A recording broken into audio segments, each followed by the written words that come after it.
Welcome to Tassie. We are here in February 2023 and we're going to show you where we visited on this 2-week road trip. It's hard to cover Tassie in 2 weeks, so we are visiting some hotspots, places you've heard of, places you should visit. First off, we are heading to Port Arthur with a few sights along the way. Grab a cuppa, let's go. Let us take you there. The not-so-brave wanderers, not-so-brave wanderers. So here we are at Tasman National Park. It's one of the lookouts. This is a place called Eagle Hawk Neck.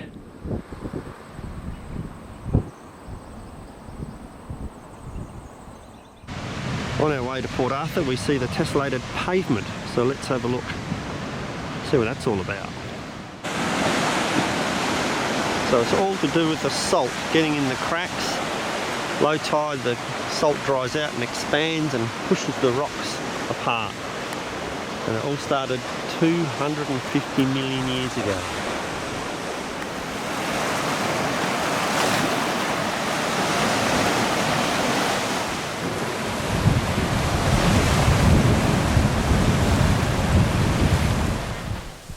Alright, we've arrived at Tasman Arch, which is a bit interesting, isn't it?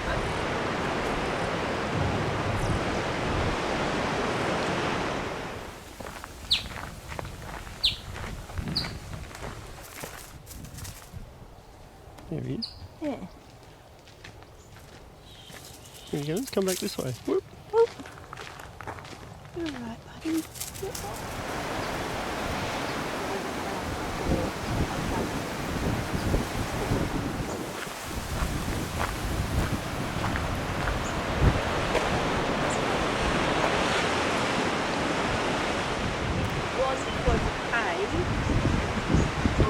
Like the Tasman Arch, but the roof is completely gone.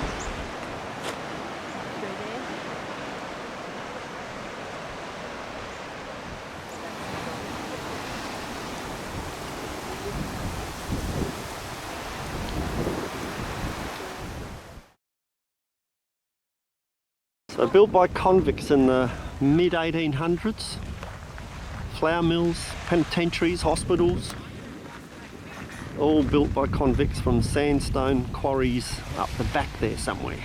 Boat building, stone carving or stone cutting, blacksmithing, shoemaking, tailoring, gardening, wood sawing.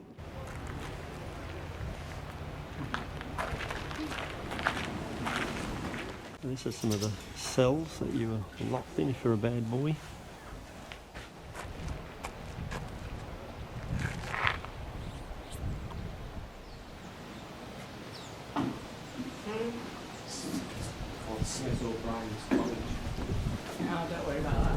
Now this settlement of Port Arthur, of course, was a notorious prison, officially a secondary punishment station, a place where they incarcerated what were considered to be the most incorrigible or incurable criminals within this colony of Van Diemen's Land, one of the oldest surviving wooden buildings in Port Arthur. Now there was never a problem with the quality or quantity of produce here, but it's a very important historic site, the first sanctioned juvenile prison under British control.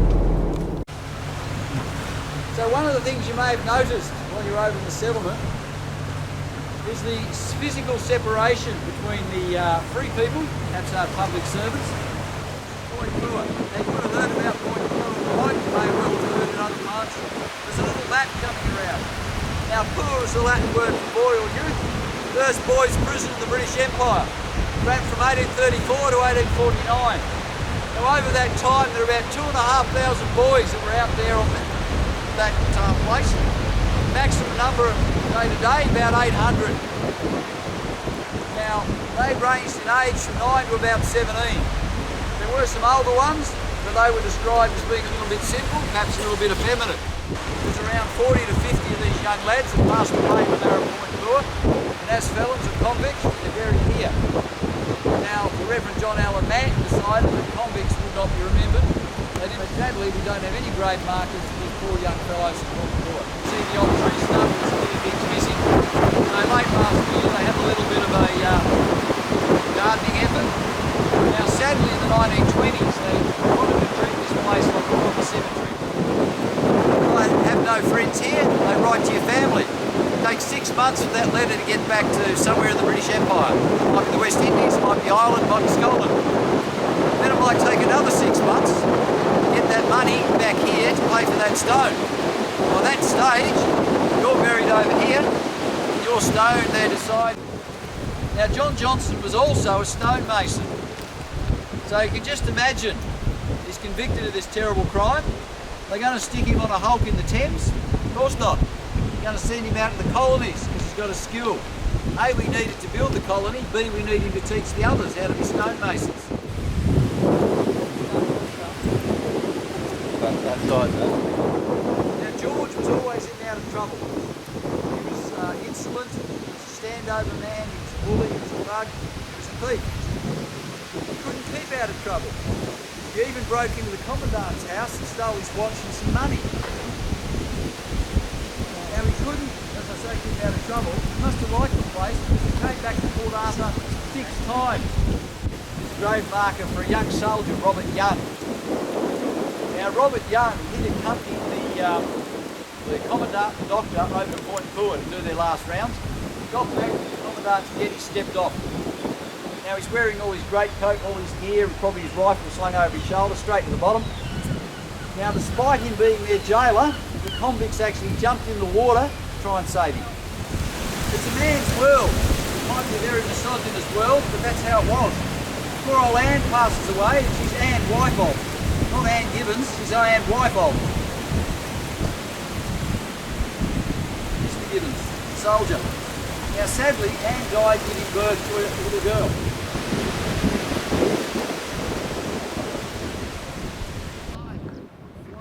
We didn't leave enough time to visit all of Port Arthur. It's a captivating destination, blending history and natural beauty, the well-preserved convict ruins and the breathtaking coastal landscapes. Whether you are a history enthusiast, a nature lover or just someone seeking adventure, Port Arthur offers an unforgettable experience.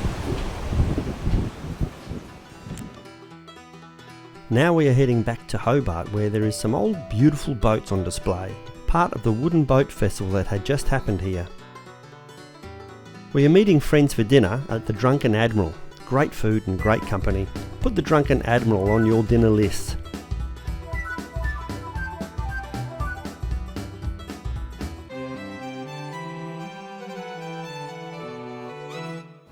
After an epic drive from Hobart through some very lovely country, we've made it to the Wall. We've been told this is a great place to come and see, so let's give it a crack.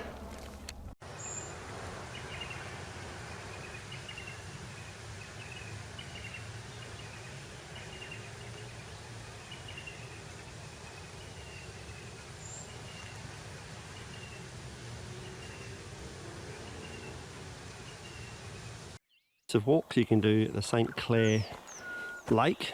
We're going to do where waters meet. So we're here and we're going to go along here To to there, and then we're going to do the Political Spay there, and then we're going to come back this way. Roger.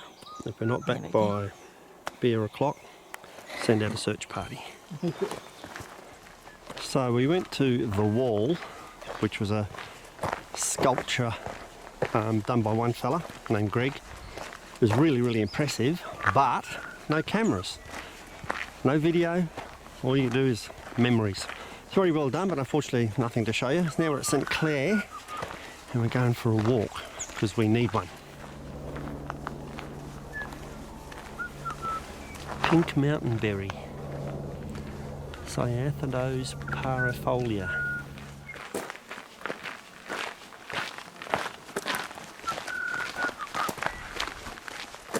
So here we come upon the water's meet. Kim said she's going to take a dip here. And behind you are their kids. This is where the two creeks meet, hence the name, Water's Meet. One.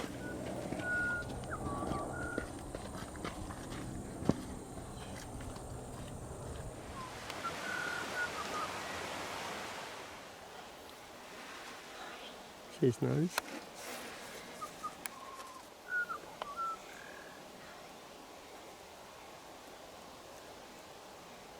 Look at his eyes, so small and squinty.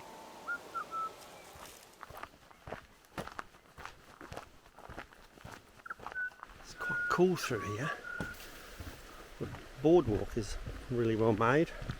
The sound of the water, moss on the trees. It's pretty cool. Lake St Clair is nestled in the heart of Tassie, a pristine oasis of natural beauty. Oh, there's Kim too. The lake is surrounded by beautiful forests, and the glacial lake is a haven for wildlife, birds, echidna and apparently platypus.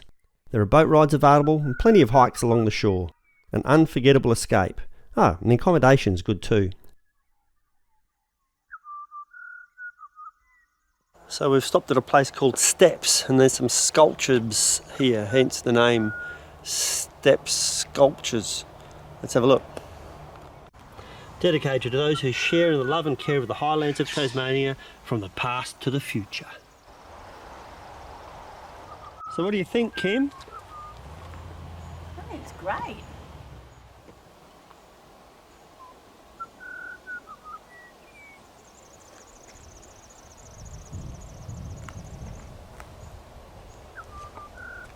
So that's our lodge, snuggled neatly in suburbia.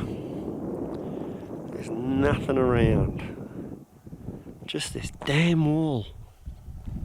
And that Lake Augusta right there, but they have built some toilets, so that's pretty cool. So we're at 1,000 Lakes Lodge, plenty of wallabies around. It's a bit cool out here actually, the wind is a bit cold. These guys are staring at us, waiting to see what's happening.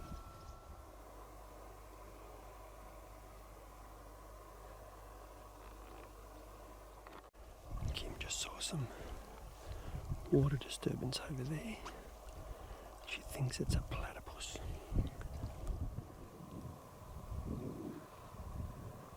Thousand Lakes Lodge used to be an Antarctic training facility and was refurbished in 2016 into a premium alpine accommodation. There are walking trails, great fishing, mountain bike tracks, great picnic areas, or you can just relax at the Wilderness Lodge. We read books, played some records and chatted to the other guests. A peaceful, quiet, relaxing part of Tassie.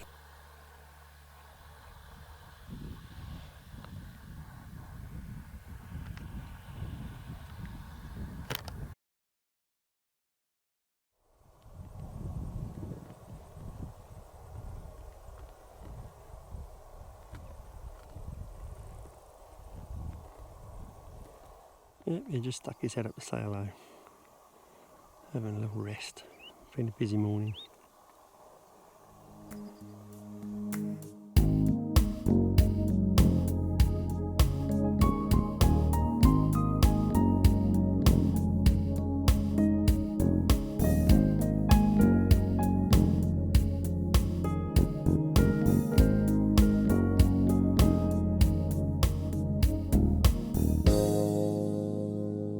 Here on the side of the road, so she dragged it up here so that hopefully the Tasmanian devils will grab it so we can see them.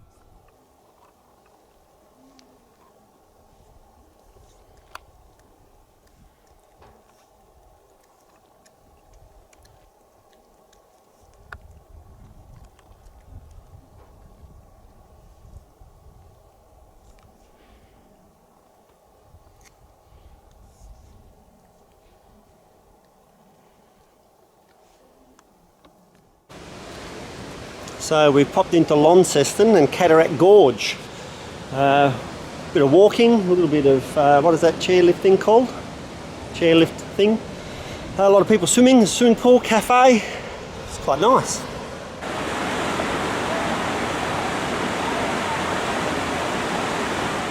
A bit warm here today, but it's lovely in the shade. The breeze comes through. Quite hot in the sun.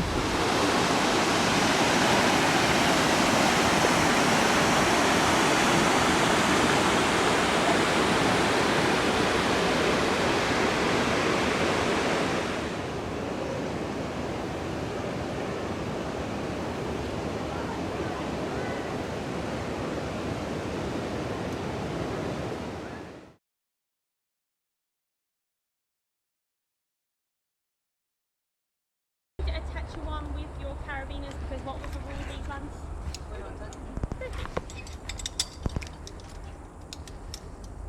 Now, once she attaches you on, she's going to ask you to take a seat. Having a look across to our nice soft mesh groups on the other side, very similar to when we're out there today. When we're coming into those ones, lean back as much as you can. Put your hands up nice and tall, which will give you a bit of leverage when you're standing up. Stacking one foot on top of the other, and doing a bit of a 1-2 step when you come in. Now, see how Naomi has got her feet firmly planted on the platform still? Till it's said otherwise. That's exactly what we want from you today, because if we're not all ready and you go to pick your feet up, it's an extra bit of strain on our shoulder muscles, keeping you off unexpectedly. This was a great way to spend our day. We zipped through lush treetops led by two fantastic guides. Then we had a crack at the Segway through the forest. Both were great fun. Okay. What do you think, Kim? Well, I was calm and nervous. Calm and nervous. Well, I'm calm and excited back at the room, but now I'm here. That walk nearly killed me. Oh, well, now you just slide downhill now.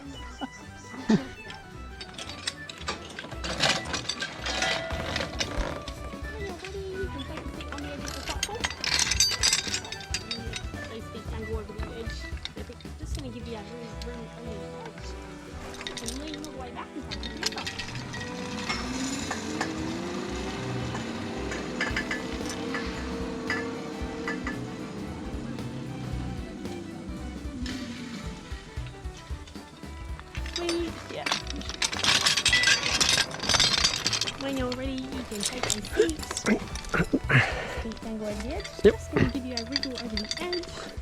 Geronimo!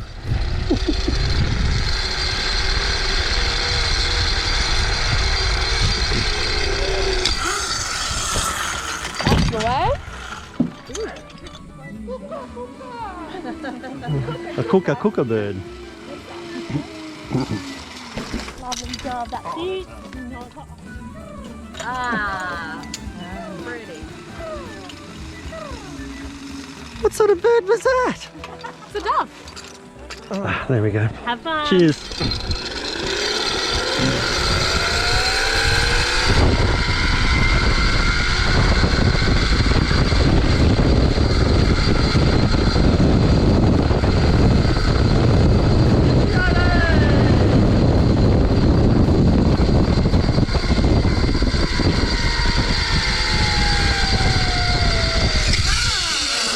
Oh, that brake's good, isn't it?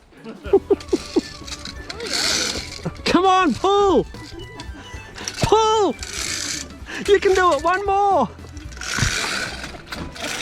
There's a toolbox right there. There's bolt cutters. Be careful. Yeah. On the button for me. Yep, hold that in until it lights up. Perfect. Make a sound. And what you want to do is you want to make sure the Segway's nice and cool. So like that, fantastic. And then we'll some more weight on your toes. Yep, that's it. That's fine. Yep, weight on your toes. Yep, and then we'll stop again. Wonderful. Yep. And then I'll come this way. It is very strange, I know. Yep, and then you'll come to me. Good. That's it. Well done. Good job. Alright, and we'll stop again. Very nice. Very nice.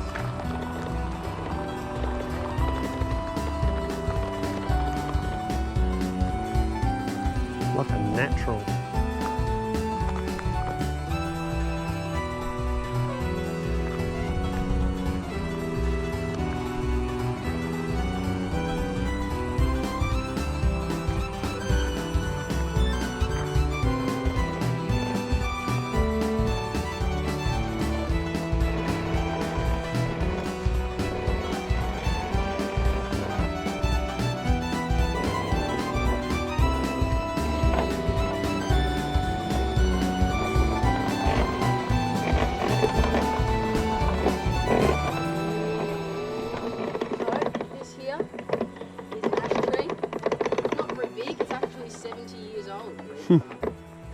It was planted by a guy called Alfred Alexander. He was a cricket bat and tennis racket maker.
this through here?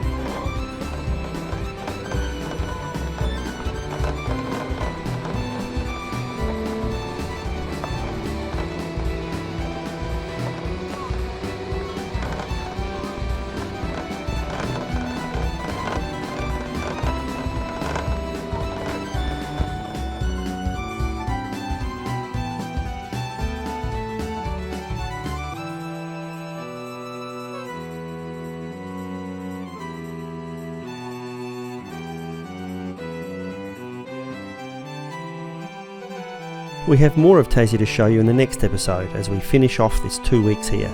Such a lovely place.